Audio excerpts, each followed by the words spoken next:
ఏంటే ఏంటి? అమ్మకి చెల్లికి బాగా జ్వరంగా ఉంది నాన్న. మూసుకు కన్నా జరగడం లేదు నాన్న. నాకు చాలా భయంగా ఉంది నాన్న. హాస్పిటల్కి తీసుకెళ్ళడం పదు నాన్న. హాస్పిటల్గా ఏం అవసరం లేదు. 2 రోజుల నుంచి అదే తగ్గిపోతులే. 2 రోజుల నుంచి చూస్తూనే ఉన్నాం కదా నాన్న, తగ్గలేదు.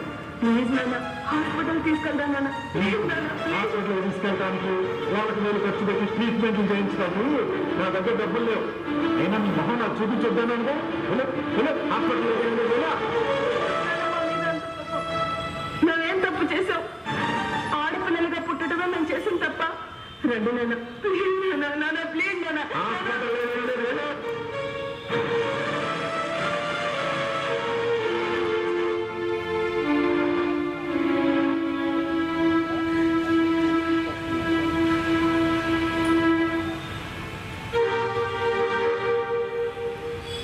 ఏంటో బిందె నీళ్లు తీసుకురావడానికి తెగ ఆయాసపడిపోతున్నావు. 3 పూట్ల బాగా తింటున్నావుగా. నీళ్ళు వచ్చి చాలా దూరం నుంచి నీళ్లు తెచ్చుకోవాలి. నాకేమో అస్సలు లేదండి. ఒక్క బిందె నీళ్లు తెచ్చిపెట్టండి. ఇప్పుడు నీళ్లు పోయమంటావు, రేపు ఇల్లు కూడా ఇవ్వమంటావు, ఆ తర్వాత నీ బట్టలు తొగమంటావు. చేత అయితే నీ పనులు నువ్వు చేసుకో, లేకపోతే నీ 2 కూతుళ్ళు ఉన్నారుగా, వాళ్ళ చేత చేయించుకో. అమ్మాయి నాలో నుంచి మూసిన కన్ను తెరవకుండా జ్వరంతో బాధపడుతూ కూడా మీకు అన్ని సేవలు చేస్తూనే ఉంది కదా. ఎందుకంత అమానుషంగా మాట్లాడతారు? అమ్మా ఆ నీళ్ళతో నేను తెస్తాను, ఆ బిందె నాకు ఇటీ అమ్మా.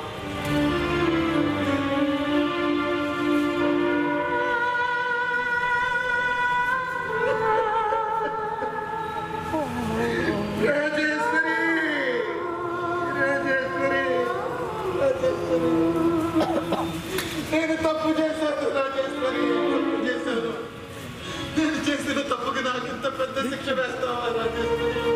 రాజేశ్వరి నువ్వు నా కళ్ళ ముందే ఉన్నా నాకు కాకుండా పోతున్నావు రాజేశ్వరి. రాజేశ్వరి నన్ను కాపాడు రాజేశ్వరి, కాపాడు.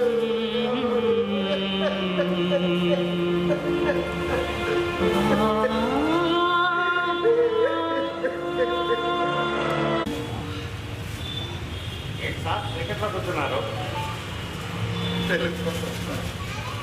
వెలుగు కోసం చీకట్లో వెలుగును వెతుక్కుంటున్నారా? లైట్ వేసుకుంటే వెలుగు వస్తుందిగా. రాజేశ్వరి హాల్లో లైట్ లైట్. నేను ఎదురు చూసేది ఈ వెలుగు కోసం. నా గుండెల నిండా ముసురుతున్న చీకటి పోగొట్టే వెలుగు కోసం. ఆ వెలుగు కోసం, ఆ వెలుగు కోసం. అంటే అజ్ఞానంలో నుండి జ్ఞానంలో, అది నీ చేతుల్లోనే ఉంది. ఏమో సార్, నేను ఎవరినో, నాకెందుకు ఇలా జరిగిందో, నా ఐడెంటిటీ ఏంటో నాకేమీ అర్థం కాదు. నాకు సంబంధించిన ఏ సాక్ష్యం ఆధారము ఇంట్లో దొరకలేదు. నా కూతుళ్ళ కోసం హాస్టల్కి ఫోన్ చేస్తే వాళ్ళు అక్కడ మీరు ఇచ్చిన టైం కూడా అయిపోవచ్చింది సార్.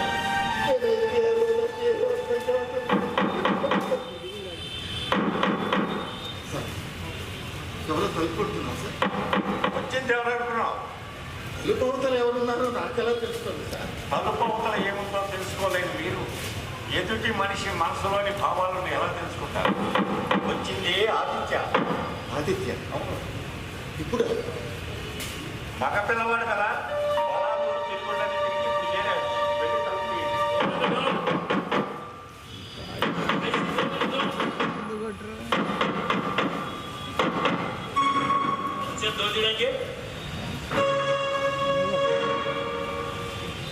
అయినా ఇంకా మా ఇంట్లో నీకేం పని?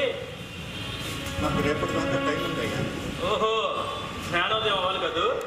సరే ఉండు, ఎలాగో నాకు ఎల్బీ కూడా కావాలి. ఎల్బీ అంటే? చెప్తా, ఆహా చూపిస్తా. మమ్మీ, డాడీ త్వరగా రావాలి. తాతయ్య మీరు కూడా. ఏంట్రా ఆదిత్య, ఏంట్రా నీ ఆడావుని? రమానంద తాతయ్య, ముందు నా పని ఉండి ఆ తర్వాత మీ పని. డాడీ స్ట్రైట్గా పాయింట్కి వచ్చేస్తా. నేను జూలీ బెంగళూరు వెళ్ళి పెళ్లి చేసుకుంటాను. చేసుకోవాలనుకుంటున్నాం. అక్కడే ఒక కంపెనీలో జాబ్ చేసి సెటిల్ అవ్వాలనుకుంటాను. సో అప్పటి వరకు మేము సర్వైవ్ అవ్వడానికి మనీ కావాలి కాబట్టి ఒక 10 lakhs 10 లక్షలు మీరు నాకు ఇవ్వాలి. అంత డబ్బు నా దగ్గర ఎక్కడ ఉంది? అది నాకు అనవసరం, నాకు కావాలి, మీరు ఇవ్వాలి అంతే. నా దగ్గర లేదు. మీ దగ్గర లేకపోతే మన ఇంటి ఓనర్ బ్రహ్మానంద తాత దగ్గర అప్పు తీసుకునేవ్వండి. నేను ఇప్పుడు ఇంటి ఓనర్ని కాదు బాబు. నా కొడుకు ఎప్పుడో ఇంట్లో నుంచి బయటికి తరిమేశాడు. నా దగ్గర 10 లక్షలు ఎక్కడికి ఇస్తాను? సరే, మీ దగ్గర కూడా లేకపోయింది, అమ్మ మీద ఆ బంగారం ఉండి దాంతో అవసరం తెచ్చుకుంటా. అది మేము మీ అమ్మకు చేయించిన బంగారం, అది నీకే రాజుతుంది. ఒక్కగానొక్క కొడుకుని నాకు కాక ఇంకెవరికి ఇస్తుంది? ఇప్పుడు కాకపోతే రేపు చచ్చాక నాకే కావాలి. అది ఇప్పుడు దాకా ఓపిక పట్టాను కొడుకు అని జాగ్రత్తగా ఉండు. ఆయన నా బంగారం నేను ఎందుకు ఇస్తాను రా? నేనేమన్నా మమ్మీ, నువ్వు ఇవ్వకపోతే ఎలా తీసుకోవాలో నాకు బాగా తెలుసు. బెదిరిస్తున్నావా? ఎలా తీసుకుంటావురా? తీసుకో చూస్తాను. ఎలా తీసుకుంటావు? ఎలా తీసుకుంటా?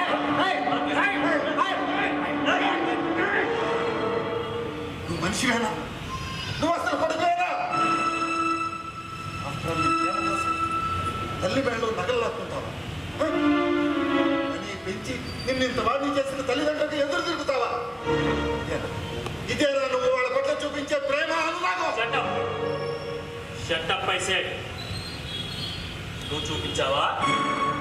నీకు భార్య పిల్లలు ఉన్నారుగా, ఏనాడైనా వాళ్ళ మీద ప్రేమానురాగాలు చూపించావా? అదంతా నీకేనా తెలుసు? అది నీకు అనవసరం. అయినా ఒకళ్ళని చెప్పడం కాదు, ముందు మనం పాటించాలి. అయినా ఇది నా ఫ్యామిలీ మ్యాటర్.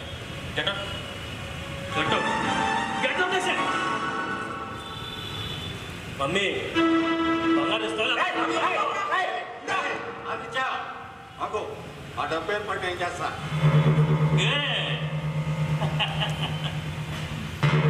డాడీ అంటే అలా ఉండాలి. నేను వెళ్ళి బ్యాగ్స్ పెట్టుకుంటా, ఈ లోపల అరేంజ్ చేసి పెట్టాను. ఏంటి సార్ ఇదంతా? కొడుకు సార్, కొడుకుని మహారాజులాగా పెంచితే దాని ఫలితం ఇప్పుడు అనుభవిస్తున్నాను.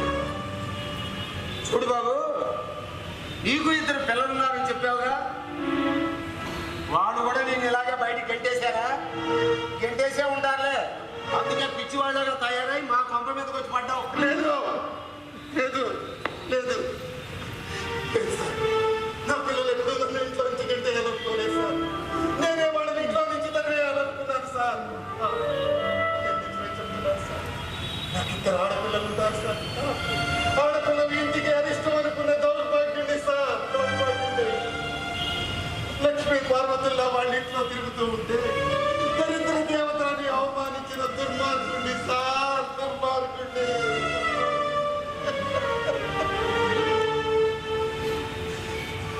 కొడుకుల కన్నా తల్లిదండ్రులకు ఇలాంటి పరిస్థితి వస్తుందని ఆ రోజు నేను ఊహించుకోలేదు సార్. అమ్మా లక్ష్మి, సరస్వతి, నీకిద్దరు ఆడపిల్లలు. ఎంత అదృష్టవంతుడు అయ్యా. నేను నిజంగానే అదృష్టవంతుడి సార్. నా ఇష్టాలు తెలుసుకొని నాకు సేవలు చేసి పెట్టే నాన్న నాన్న అంటూ నా కాళ్ళు చుట్టూ తిరిగే నా 2 కూతుళ్ళు ఎంత అమాయకంగా ఉండేవాడు సార్.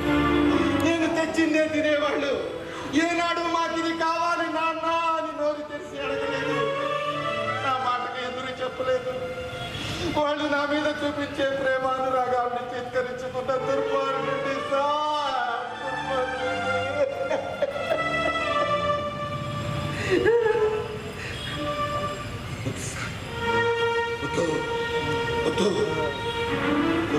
కొంగు బంగారం లాంటి వాళ్ళు అనుకున్నాను సార్. కానీ బ్రతికుండగానే కొరివి పెట్టే వాళ్ళు అవుతారని ఇప్పుడే తెలుసుకున్నాను సార్. ఇప్పుడే అర్థమైంది సార్. ఈ ఇంటితో పోలిస్తే నా ఇల్లు స్వర్గం, నా పిల్లలు బంగారం. నా ఇల్లు స్వర్గం, నా పిల్లలు బంగారం. అమ్మా లక్ష్మి, సరస్వతి, రాజేశ్వరి ఎక్కడున్నారు? ఎక్కడున్నారు? అమ్మా లక్ష్మి, సరస్వతి. ఏడవయ్యా, ఏడు. ఆడపిల్లల పట్ల నీకున్న నీచమైన భావం ఆ కన్యలలో కుట్టుకుపోయే వరకు ఏడు. అవునయ్యా, భార్యాభర్తలు పంచుకోవాల్సింది పక్కన కాదయ్యా, మనసు. ఆ కలసిన మనసులకు ప్రతిరూపమే పిల్లలు. ఆడైనా కావచ్చు, మగైనా కావచ్చు.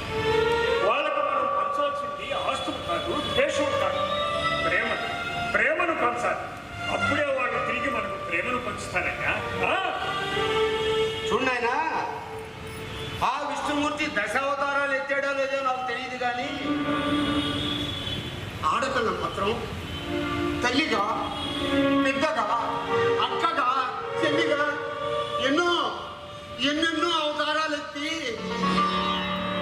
మనల్ని ఎంత ప్రేమగా చూసుకుంటున్నారయ్యా.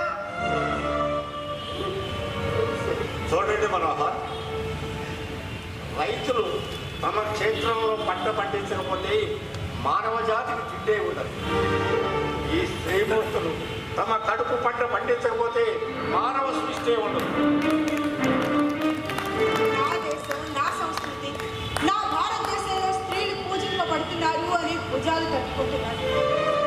కానీ నిరంతరం ఆడవాళ్ళ మీద జరుగుతున్న లైంగిక దాడులు, యాసిడ్ దాడులు, ప్రేమ పేరుతో మోసాలు, హత్యలు జరుగుతూనే ఉన్నాయి. ఆడవాళ్ళని గౌరవించి వాళ్ళ మాట వినం, వాళ్ళ మనసుని మాటని తొక్కి పెడుతూనే ఉంటారు. స్త్రీలను పూజించడం మన సాంప్రదాయం. వాళ్లకు కేటాయించిన సీట్లలో వాళ్ళనే కూర్చోనిద్దాం అనే బస్సుల మీద కాదండి రాసుకోవాల్సింది. ఇక్కడ మగవాడి గుండెల్లో రాసుకోవాలి. మగవాడి గుండెల్లో ఆడవాళ్ళకి కాస్త చోటు అంకుల్, మిమ్మల్ని చిన్నవాళ్ళైనా ఒక్క మాట చెప్తాను. ఇవాళ ఆడపిల్లలు సైంటిస్టులుగా, ఇంజనీర్లుగా, ఐఏఎస్లుగా, ఐపీఎస్లుగా ఇలా ఎన్నో రంగాల్లో ముందుంటున్నారు అంకుల్. స్కూల్, కాలేజ్, యూనివర్సిటీ ఎక్కడ చూసినా వాళ్ళే టాపర్స్. ఏం కాదు, ఆకాశంలో సగం నీవు, అనంతకోటి నక్షత్రాల్లో సగం నీవు అని ఆడపిల్లల గొప్పతనాన్ని ప్రపంచం అంతా ఘోషిస్తుంటే మనం నా స్త్రీ స్వతంత్ర మలహసి ఇలా పురాణ సంప్రదాయాన్ని పట్టుకొని ఎలాడుతున్నాం. తన కడుపున పుట్టేది ఆడైనా మగైనా నవమాసాలు మోసి కని పెంచి పెద్ద చేసిన స్త్రీ ఏంటి, పిల్లల్ని ఆడది మాత్రమే కనాలి, కానీ ఆడపిల్లలు కనకూడదు. ఎంత అన్యాయం అంకుల్. మారాలి, మన ఆలోచన మారాలి, మన పద్ధతి మారాలి. లేకపోతే ఎలా మార్చుకోవాలో వాళ్ళకి బాగా తెలుసు అంకుల్. అంకుల్, ఆడపిల్ల ఇంటికి భారం కాదు, వరం, గౌరవం. గౌరవం.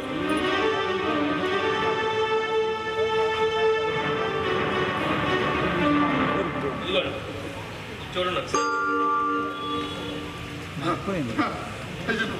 నా ఫోటో ఆల్బమ్, ఇది నా ఫోటో ఆల్బమ్. నేను, నా భార్య, నా పిల్లలు, మా అమ్మ, మా నాన్న, వీళ్ళందరినీ నేను దూరం చేసుకున్నాను. స్వర్గం లాంటి నా ఇంటిని నేను దూరం చేసుకున్నాను. స్వర్గాన్ని నేను వెతుక్కోవాలి, నా పిల్లల్ని నేను వెతుక్కోవాలి. లక్ష్మి, సరస్వతి, అమ్మ, లక్ష్మి. ఈ స్వర్గం ఎక్కడో లేదయ్యా, నీ వెనకాలే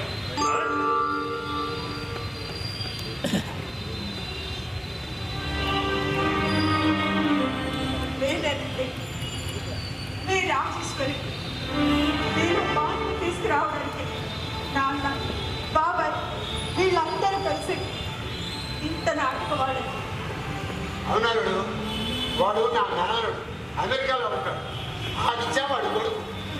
నిన్ను మార్చడం కోసమే ఇదంతా మార్చావయ్యా. నన్ను క్షమించు. నీ పట్ల, పిల్లల పట్ల చాలా మానసికంగా ప్రవర్తించాను. క్షమించండి, అది చాలా చిన్న పదం అండి, చాలా చిన్న పదం. మీలాంటి వాళ్ళ వల్ల ఈ దేశంలో రోజు రోజుకి ఆడపిల్లల సంఖ్య తగ్గిపోతుంది. దేవత రూపంలో ఉన్న స్త్రీని పూజించే మన దేశంలో మనిషి రూపంలో ఉన్న స్త్రీని మాత్రం నిర్దాక్షిణ్యంగా, అమానుషంగా, నగ్నంగా నడి రోడ్డుపై నడిపిస్తూ అమానుషంగా అవమానపరుస్తున్నారు.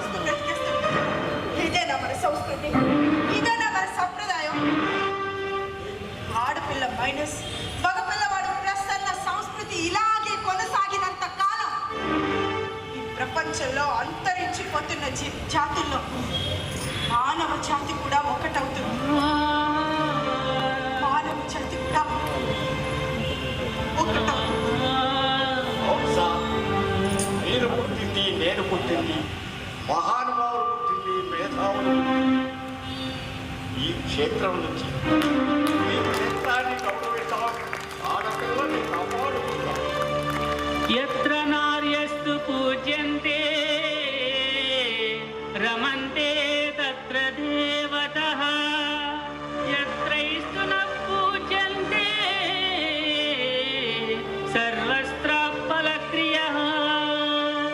ఆడపిల్లలు అని వాళ్ళని అవమానపరచకండి. వాళ్ళకి అవకాశాలు ఇస్తే నాయకులు అవుతారు, దేశాధినేతలు అవుతారు, సంఘ సంస్కర్తలు అవుతారు, ఆకాశంలో విహరించే వాళ్ళు అవుతారు, నక్షత్రాలు అవుతారు. ఆరాధన ఆర్ట్స్ అకాడమీ గుంటూరు వారి నాటిక క్షేత్రం